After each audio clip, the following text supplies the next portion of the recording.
Hello and welcome to another shameless clickbait video that's actually not clickbait. I really did drill a $500 ball, and we'll talk about why it is and isn't deserving of that price tag, in addition to why I'm both an idiot and not an idiot for putting holes in something that carries that kind of value. Before we get started, the obligatory business. Big shout out and thanks as always to Royal Crest Lanes. They're a big part of bringing these videos to you. All it takes is a text and we have everything we need. Also, my code ROSEDALL10 will get you 10% off your order at checkout at CoolWick, and if you check the description, you'll find a bunch of helpful links and information, including our personal specs, a discount code for custom ball cups and spinners through Scarred Prints, a discount code for a new affiliation with Free Spirits, which is a non-alcoholic replacement brand, and finally a link to pick up anything you may need at Bowler's Mart. I do receive a 5% commission on all sales through the link. I also have to say a quick thanks to my guy Rook for the assist on the thumbnail. He made a great suggestion for an adjustment that really made it click. Get it? Clickbait? Never mind. I'm on the Kegel Chromium Link edition as usual. It's challenge pattern at just under a 7-to-1 ratio, 42 feet long, 25.5 mils, heavy side of medium for both volume and length. It's not as easy as a house shot, but not as punishing as a sport pattern.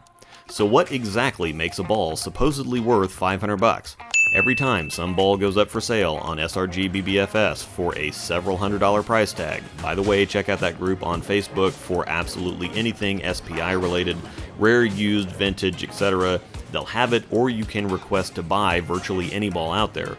But anytime a ball goes up in a buy or trade sale group for this kind of price tag, people scoff, they leave laugh reactions, and they just can't resist getting on there to give their idiotic, ignorant comment about the price. Here's the thing, every single thing out there that someone might be interested in owning that is rare or in demand will be valued at more than it originally was. Cars, paintings, books, vinyl records, coins, whatever. According to the US Treasury, a quarter is a quarter and is valued at 25 cents no matter what. But there are some out there that people feel are worth more due to their rarity, uniqueness, what have you, and demand for that quarter will make it worth hundreds or even thousands of dollars, even if you could pop it into a gumball machine and get the same gumball you'd get with a regular old quarter. It's the same story with this ball. It's an overseas ball to begin with, which is another bone that the mouth breathers have to pick. Well, the phase star is R2S Pearl, just like the P4 and P5. Why does being overseas make it worth $100 more than those? Why don't you try to ship a 15-pound ball to Japan, Australia, or the UK and get back with me on the total cost there? Moving on, this ball is also from a line that's popular over here and is one of the rarest and most in-demand balls in the world to collectors. This is the Phase Tour. The Phase Tour is a combination we of course haven't seen over here. It's the strong symmetric velocity core from the other Phase line releases that comes in at a 248 RG and an 051 differential in 15 pounds, and it features the GI-18 Pearl cover, which we never saw stateside. The GI line of covers has been on a lot of balls, mostly international, but we had GI-15 Hybrid on the original Lock, GI-16 Solid on the Alpha Crux, GI-17 Solid on the Sherlock, and GI-20 Pearl on the Omega Crux, plus I'm sure that Roto and Global have used them occasionally under different names. I'm actually pretty confident that the reality is GI-17 from the Sherlock, for example. GI covers are known for being very strong, but having a great traction to shape balance. Every ball I just mentioned outside of the Omega was incredibly popular, and the only reason that it wasn't is that it quote-unquote didn't act like a Pearl, and as we've already covered, there are idiots out there who let details get in the way of good ball reaction. This is great, even outstanding ball reaction, which of course was a great relief to me, considering the amount of money I drilled holes into, but it doesn't really act like a Pearl itself. It's very strong and fairly blendy. Aside from just looking visibly like a Phase 2, it acts quite a bit like one too. I'll compare that one right now as I continue to ramble. There are somewhere around 20 phase balls that have been released, most of those internationally of course, and while it might be harder at the moment to find a warp phase or a dark phase, those didn't ever hold the demand of this one. The Phase Frenzy might be the only other one that could match this.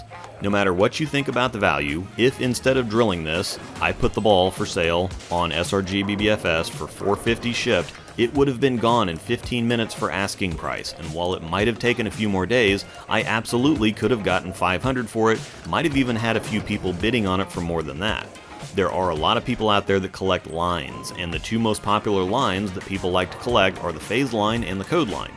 I was interested myself in collecting the phases several years ago. I also have a Phase G that I'll show next, Phase 3 SE, Pink Phase, Phase Flow. I had a Phase Frenzy at one point, but I got into it late enough that I couldn't find a Warp or a Dark, at least not for prices I was willing to pay for them.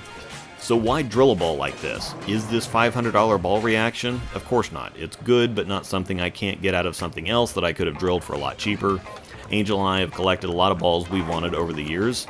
Stuff that we wanted to drill, but of course, the more valuable they become, the harder it gets to justify drilling them, especially considering how many balls we already go through. Now, at the same time, the idea of just having something around to sit in a box on a shelf continues to make less and less sense.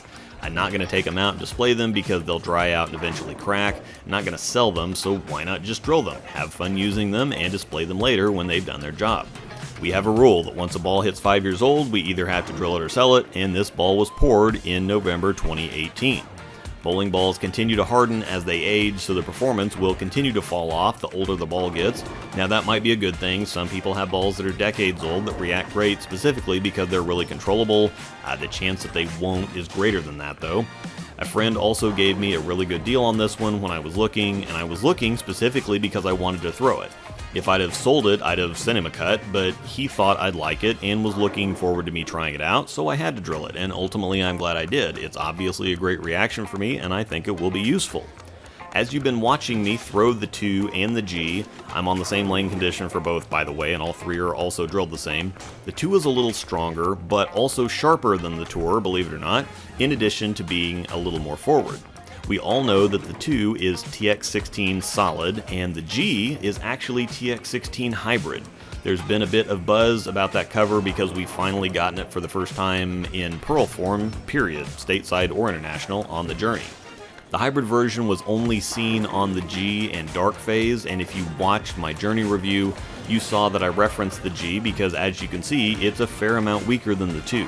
The Journey has a little weaker core, but the Pearl version of TX16 also feels a fair amount weaker than the solid version on the P2, similar to the different versions of NEX. For example, the Axiom was nearly an arrow stronger than the Axiom Pearl, and usually there isn't that much difference between the different types of a particular formula. See the gem line, for example.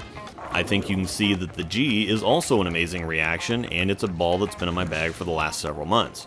The whole point here is that people will spend more money on things that they really enjoy or are into, and the value of an object may be significantly higher to one person than another. And if you think it's stupid to put holes in an overpriced bowling ball, I'm gonna bet you have a nice whiskey collection you could tell me about, or some Jordans, some nice mods to your car, a theater room in your house, dozens of tattoos, travel a lot, or something that's cost you a significant amount of money, or that you own that has become valuable, that you'd never sell, that other people would have different opinions on. So spare me the self-righteousness, and remember, if you don't have anything nice to say, you must be a bowler. Thanks for watching, and may the strikes be with you.